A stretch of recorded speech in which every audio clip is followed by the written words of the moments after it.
2020, the U.S. bailed out an unnumbered amount of corporations in airline, finance, big restaurant, tourism, and other types of industries with trillions of dollars, while only a fraction of us received $1,200, which ran out shortly after we received it.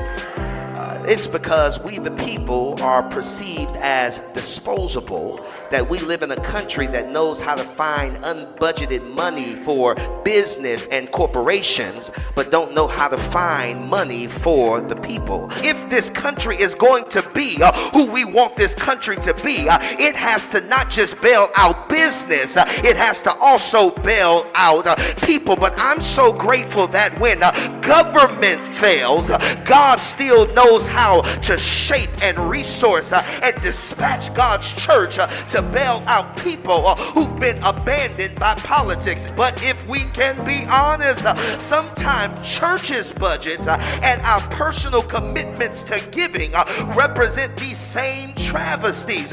We are more invested in getting ahead as individuals than taking everyone along with us. But if the church is going to be the church, we have to be committed to beating the budget, and when it's not in the budget, we learn how to put it in the budget so that justice can roll down like waters and righteousness like a mountain. I wish I came to a church this morning that can say we're not going to let the pre-existing budget stop us from doing the ministry that God has called us to do, because if God be God and God is, and if God is calling us to go where we've never gone, do what we've never done, see what we've never seen, and be who we've never been, we have to believe that God will equip us with exactly what we need in order to meet the needs of people who've been pushed to them. I wish there was somebody in here today that can thank God you have a God that will set you up to beat the budget.